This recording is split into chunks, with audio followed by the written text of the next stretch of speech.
Shavuot Daf Memtet. Donc ce Daf, en même temps ce Perek, traite le sujet d'Arba Shomrim. La Torah dit dans Parashat Mishpatim, nous avons 4 Shomrim. Celui qui garde gratuitement le Shomer Chinam, celui qui se fait payer le Shomer Sachar, celui qui emprunte c'est le Shoel, et celui qui loue c'est le Socher. Dans quel cas ils sont chayavim en cas de perte, de vol, etc. Le Shomer Chinam, il est patour pratiquement dans tous les cas, sauf s'il est vraiment, il a fait une pshia. Donc il est patour aussi bien béonès que si ça a été volé ou perdu.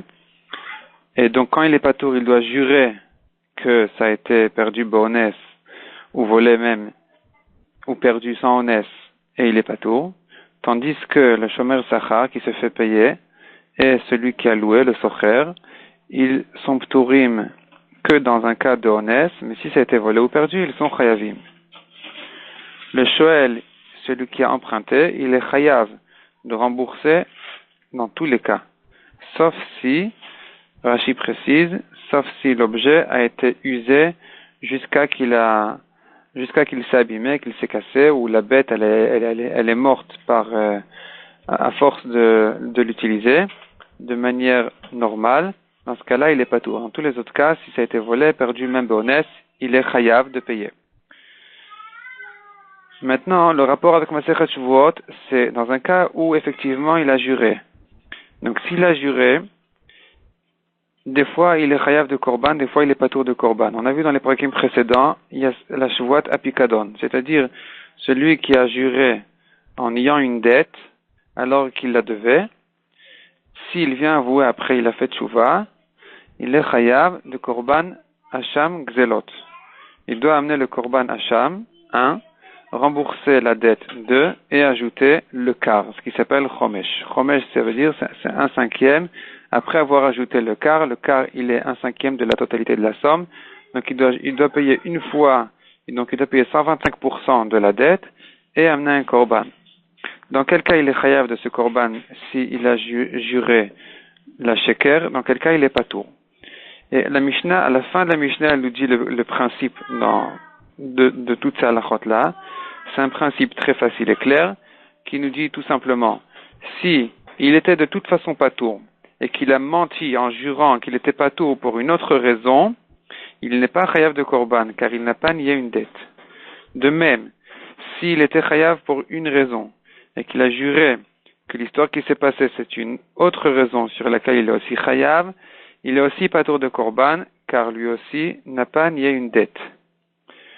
Et de même, si il était patour et qu'il a juré qu'il est chayav à cause d'une autre histoire, évidemment qu'il est aussi patour de korban, puisqu'il devra payer une dette qu'il ne doit même pas. Le seul cas où il est chayav de korban, c'est dans un cas où il était chayav de payer et qu'il a juré qu'il est patour. C'est dans ce cas-là seulement et uniquement qu'il est chayav de korban. Maintenant, on va détailler ce principe-là comme la Mishnah le fait. Le shomer chinam qui est patour quasiment dans tous les cas. S'il a juré qu'il était patour donc pour une raison et que en fait ce qui s'est passé c'était une autre histoire sur laquelle il est aussi patour, eh bien il est patour de korban. Par contre, dit la Mishnah, un shomer chinam qui a juré que la bête a été perdue et sont venus des dîmes, on l'a vu manger la bête, il est donc chayav de korban. Il est chayav de korban hacham gzelot. Si il a avoué, il doit payer donc le korban plus le capital et le quart de la dette. Si il prétend, le shomer chinam, il dit, la bête a été volée, viennent les dîmes et disent, effectivement elle a été volée, mais elle a été volée par lui-même, c'est lui-même qui l'a volée. Ici il est un dîme de ganav. Le ganav doit payer tashlumek kefel, il doit payer le double de ce qu'il a volé. S'il a avoué avant que les dîmes ne disent qu'il a volé, il a avoué, il a dit, quand j'ai dit que ça s'est fait voler, en réalité c'est moi le voleur. Et donc, s'il a juré, il est chayav de korban hacham plus 125% de la bête. Si un homme qui n'est pas shomer, un homme de la rue, vient le balabait et lui dit, tu m'as volé, et l'autre, le voleur, il nie, il dit, je n'ai pas volé. Les dîmes disent qu'il a volé. C'est un cas classique de ganav qui est chayav tashlumek kefel. S'il a fait la shrita où il a vendu la bête, il est chayav tashlumek arba vachamisha, donc il doit payer 4 ou 5 fois plus que la bête qu'il a volée. 4 taureaux dans un cas de taureau, ou 5 taureaux dans un cas de taureau, ou 4 moutons si c'est un mouton qu'il a volé. S'il a avoué qu'il a volé, même s'il a nié le fait qu'il a fait la shrita ou qu'il a vendu, puisqu'il a avoué, il n'est pas tour donc du kefel, du double. À partir du moment où il n'est pas tour du double, on ne lui ajoute pas les arba vachamisha, les 4 ou 5, et donc il ne paye que le capital de la bête qu'il a volée. Ensuite, la Mishnah dit, passons au shoel. Le shoel, il est chayav de rembourser dans tous les cas. Pratiquement dans tous les cas. C'est-à-dire aussi bien si la bête est morte, béonès, ou qu'elle était volée, ou qu'elle était perdue, il est chayav dans tous ces cas-là. S'il a juré que l'histoire n'était pas celle qui s'est passée, donc il a menti, il a raconté une autre histoire, il a juré sur une autre histoire, puisque de toute façon il est chayav aussi bien dans l'histoire qui s'est passée que dans l'histoire qu'il a juré, il est donc patour de korban. Si par contre le shoel a dit « je ne sais pas de quoi tu parles », c'est-à-dire il nie totalement toute l'histoire de la sheila, il dit « je ne te connais pas, je t'ai jamais emprunté n'importe quoi », là il se rend patour avec sa chevoie, et donc si après il avoue, il est chayav de korban. Le shomer sachar et le socher. Donc le shomer sachar, c'est celui qui se fait payer pour sa garde, et le socher, celui qui a loué. Les deux, on a vu, ont le même din, comme on verra dans la Gemara. Et donc puisqu'ils ont le même din, ils sont donc pturim de onsim. S'il y a eu un ils sont pturim, mais si la bête a été volée, ou l'objet a été volé ou perdu, ils sont chayavim de le rembourser. Si, donc, il a juré qu'il y a eu un honnête X alors qu'il y a eu un autre honnête, il est pas tour de korban puisque de toute façon il est pas tour. De même, s'il a juré que ça a été volé alors que c'était perdu alors que c'était volé, il est aussi pas tour de korban parce que dans tous les cas il est chayav de rembourser la dette. Par contre, si il a juré qu'il y a eu un honnête et que donc il voulait dire par là qu'il est pas tour alors que ça a été volé, il est chayav de korban. Puisque il a voulu se rendre pas tour avec sa chevoie, alors qu'il était chayav de rembourser la dette. Et c'est là où la Mishnah dit son principe, qui dit, si la personne a fait une chevoie pour se rendre patour de quelque chose qui de toute façon il était patour, même si c'est pour une autre raison, ou chayav, alors que de toute façon il était chayav, même si c'est pour une autre raison, ou patour, ou bien qu'il était patour et qu'il a juré qu'il est chayav, il est patour de korban, mais s'il était chayav et qu'il a juré qu'il est patour, il est chayav de korban. La Gemara ici ramène une machloket. Quel est le din du socher? Celui qui loue un objet, qui loue une bête. Est-ce qu'il a un din de shomer chinam, qui est patour si ça a été volé ou perdu, ou d'un shomer sachar, qui est chayav dans un cas de vol ou de perte? D'après Rabbi Meir, comme un shomer sachar, il est chayav. D'après Rabbi Uda, comme un shomer chinam, il est patour. Notre Mishnah va comme Rabbi Meir selon cette version. Il y a une version qui dit le contraire.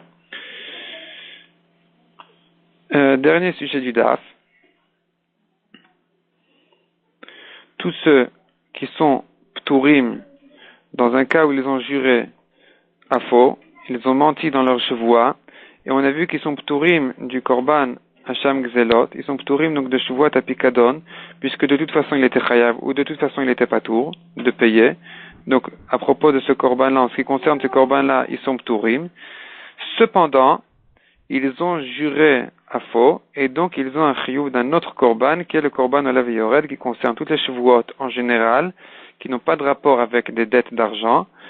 C'est-à-dire, par exemple, il dit, je jure que j'ai mangé alors qu'il n'a pas mangé, que je vais manger et finalement il n'a pas mangé, etc. Il a un korban spécial, qui est le korban olav yored, un korban chatat olav yored, qui concerne la chevuot bitouille. Donc d'après Rav, dans tous les cas où là, on a vu dans la Mishnah, où il est pas tour de korban, puisque de toute façon, ce korban-là n'a pas nié une dette, il est quand même chayav, il faut bien préciser qu'il est chayav d'un autre korban, qui est le korban shvuat bitouille. Ça c'est l'avis de Rav et de Rabbi Elazar. Tandis que Shmuel dit qu'il est pas tour de korban qui concerne les shvuat bitouille général, puisque on est chayav de korban shvuat bitouille, de korban olav yored sur la shvuat bitouille, que dans un cas où il aurait pu dire cette chevoie-là au futur. Tandis que dans ces cas-là, il n'aurait pas pu jurer au futur, il ne peut pas jurer que la bête va mourir de telle ou de telle manière, Donc, puisque cette voie n'existe pas au futur, il est patour aussi au passé. C'est une marloquette de Rav et Shmuel qu'on a vu déjà auparavant, et ici la Gemara la répète. Rabbi Ami nous ajoute encore un principe sur lequel aussi Rav discute, qui dit toute voie qui a été causée par les Dayanim, c'est les Dayanim qui l'ont rendu chayav de Shuvoa.